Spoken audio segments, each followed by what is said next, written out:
Custo de vida, emprego e desemprego, cesta básica, tarifas públicas, salário mínimo. Agora, na Brasil Atual, a análise do DIEESE. Fausto Augusto Júnior, diretor técnico do DIEESE. Olá, Fausto, bom dia. Olá, bom dia, Marilu.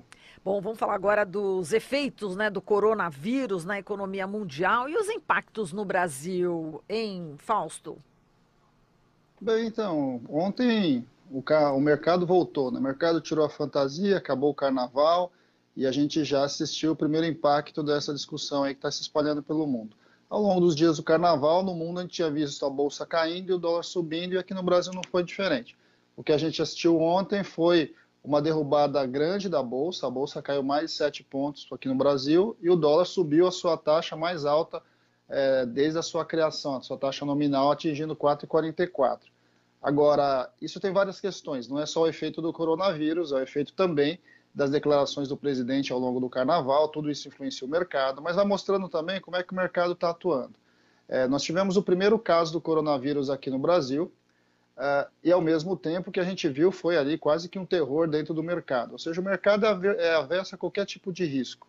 Nós vamos assistir muito rapidamente aqui como é que vai sendo reorganizado a economia mundial a partir dessa questão de uma pandemia ou não, a depender do que acontece. O coronavírus está se espalhando pelo mundo, isso está muito claro. É uma doença grave, mas é uma doença com uma taxa de mortalidade muito menor do que outras que a gente já viu. Mas a diferença dela é que esse contágio muito rápido e que vai atravessando os países.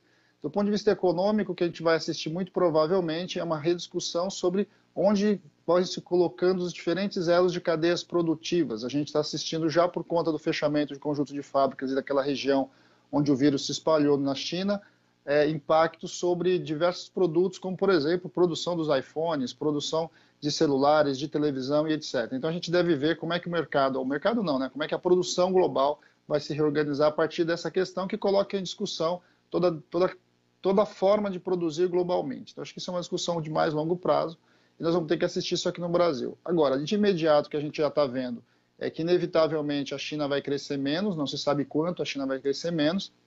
A China é o maior parceiro comercial do Brasil, o que vai impactar, inevitavelmente, aqui no Brasil as nossas contas.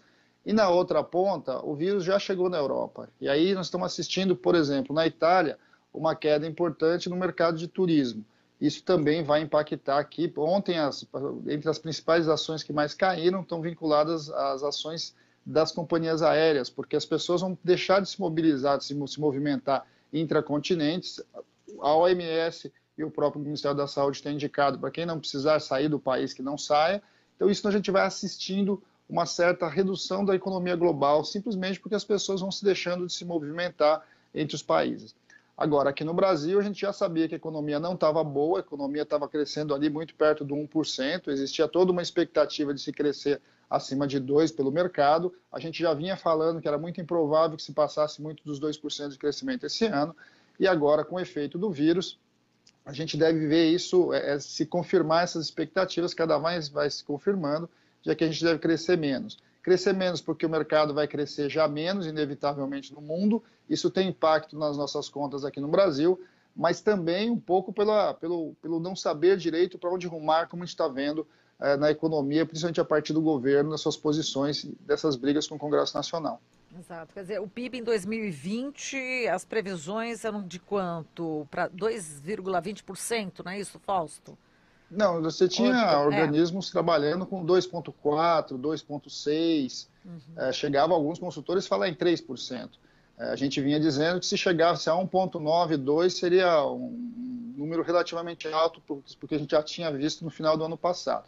Esses números estão se confirmando, cada número novo que sai do final do ano passado e início desse ano vai se confirmando uma taxa de crescimento menor, e agora, com essa questão toda internacional, há de se duvidar que a gente chegue a 2%.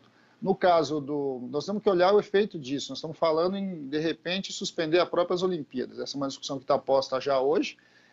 Eventos como o evento da economia de Francisco, que estava colocado ali, pegando toda a discussão global sobre economia que ia acontecer na Itália, também está em risco de não acontecer. Então, tem uma série de elementos que nós estamos assistindo ainda. Ainda é muito cedo para a gente dizer alguma coisa em relação a uma epidemia global. Ao mesmo tempo, o que a gente vê é que o mercado não espera esse tempo. O mercado já vai entrando em pânico, ele já vai reorganizando as suas expectativas em função de uma eventual mudança nisso. O controle do vírus está se acelerando, né? Na China, hoje, o número de casos, o número de mortalidade vem caindo rapidamente. Agora, ao mesmo tempo, o que nós estamos vendo é que outros países vão aumentando o número de casos e aumentando, inclusive, o número de mortalidades. Caso do Japão, caso do Irã e agora chegando na Itália. Agora, como que isso vai chegar aqui no Brasil? Nós tivemos o primeiro caso. É um primeiro caso, está isolado, ele está contido, mas ao mesmo tempo a gente sabe que vírus é vírus, né? Você não consegue controlar necessariamente o caminho que ele vai sair. O Brasil é um país de fronteiras muito amplas, pessoas entram no Brasil de várias formas, não só de avião, que é mais fácil de controlar, mas entram de navio, entram via rodoviária, porque as nossas fronteiras são largas com a América Latina toda, e a gente vai ter que estar acompanhando isso mais de perto. Perfeito. Tá certo, Fausto. Muito obrigada aqui pela sua análise. Um ótimo dia para você. Até mais. Até mais. Falamos aqui com Fausto Augusto Júnior, ele que é diretor técnico do Diese.